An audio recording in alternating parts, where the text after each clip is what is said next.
तो ये जान लो कि ना प्रभु किसी को सुख देते हैं और ना ही किसी को दुख देते हैं।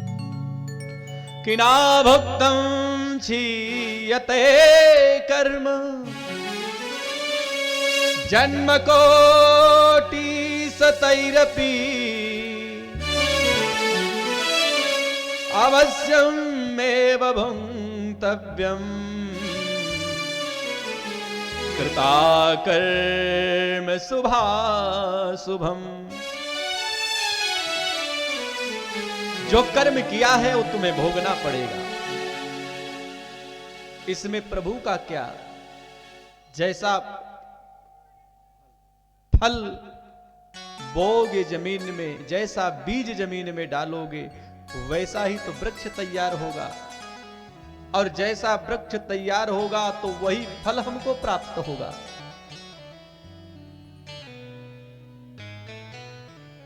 कि बोया पेड़ बबूल का तो आम कहां से खाए, करता था सो कर गया अब काहे पछताए। भाई हम किसी से सीधे मुंह बात ना करें और हम अपेक्षा रखें कि हमसे सब लोग प्रेम से बोलें, ये संभव कहां है? पहले तो हमको स्वयं प्रेम से बोलना पड़ेगा, तभी तो हमसे सब लोग प्रेम से बोलेंगे। लेकिन यही तो नहीं होता। हम अपेक्षा रखते हैं और करना नहीं चाहते, स्वयं नहीं करना चाहते लेकिन अपेक्षा रखते हैं कि ऐसा हमारे साथ व्यवहार हो।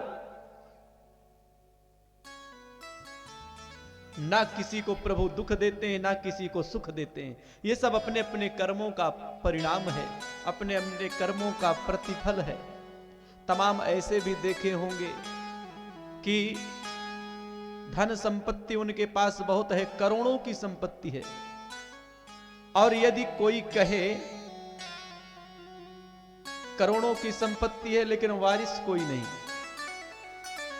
उसका उपभोग करने वाला कोई नहीं, और यदि कोई कदाचित कहे कि महाराज ये करोड़ों की संपत्ति है, इसको किसी अनाथालय में लगा दो, अनाथालय में लगा दो, अनाथ बच्चों की सेवा होगी, किसी धार्मिक संस्थान में लगा दो, धर्म संस्था चलेगी, कोई ऐसा आश्रम बनवा दो कि कीर्ति चले। भाई बालक होंगे, बच्चे होंगे, वो आपका नाम नहीं चलाएंगे। क्यों? यदि बालक नाम चलाते होते तो मरने के बाद सबसे पहले वह जाते हैं तहसील ब्लॉक और कहते हैं ऐसा है पिताजी हमारे चले गए, ये लो मृत्यु सर्टिफिकेट, मृत्यु प्रमाण पत्र लो, हमारे पिताजी का नाम काटो, हमारा नाम डालो। अब बताओ नाम चलाना हुआ कि नाम काटना हुआ? तो ये संभव नहीं है कि हमारी आने वाली पीढ़ी हमारा नाम रोशन करे।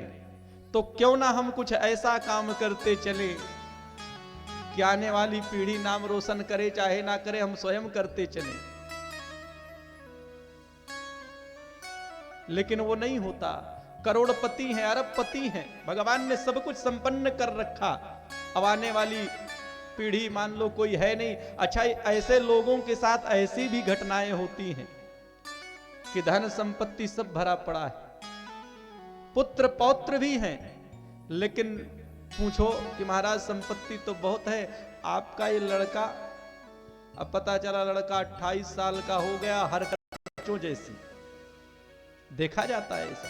अब बड़े लोगों के बेटा है, कोई पागल तो कहता नहीं उनको, और यही कहते हैं कि देखो डॉक्टरों ने बताया है कि उम्र से 18 साल पीछे चल रहा है, 28 साल उम्र है, हरकत 8 साल वाली कर रहा है। ये धन जो है ना, ज्यादा धन भी परिवार को विकृति की ओर ले जाता है, आने वाली नस्लें बिगड़ जाती हैं। इसलिए शास्त्रों में धन को धर्म में लगाने के लिए कहा गया है। धन को धर्म में लगाएं। कोई ये जरूरी नहीं है कि धर्म माने यज्ञ में ही लगाएं, हम ये नहीं कहते। लेकिन कोई असहाय है, मान लो, तमाम ऐसा अभी भी हैं लोग जिनकी बेटियां विवाह के योग्य हो गई हैं और कदाचित उसके पास पैसे नहीं हैं, तो उसकी कन्या के विवाह में न कुछ हो सके तो एक जिम्मेदारी उठा लें, भैया भोजन व्यवस्था हमारी तरफ से, या जो तुम भी बर्तन दोगे वो हमारी तरफ से। एक जिम्मेदारी उठा ले। यदि प्रति धनवान व्यक्ति तो उस गरीब कन्या का भी विवाह उच्च घराने में हो जाए, दिक्कत ना हो। यह भी एक यज्ञ है, यह भी एक धर्म है। तमाम ऐसे बच्चे हैं जो पढ़ नहीं सकते, आज भी ऐसा देखा जाता है।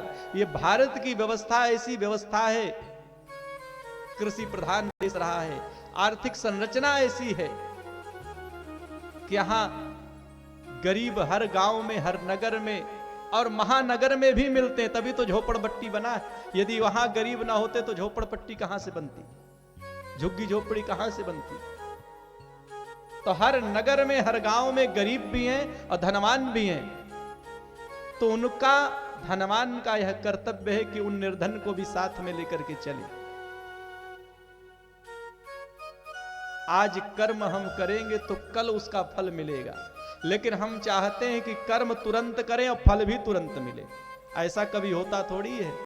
बैंक में हम डिपॉजिट करने जाते हैं तो उसकी भी एक अवधि होती है, 10 वर्ष बाद ही दूना होगा,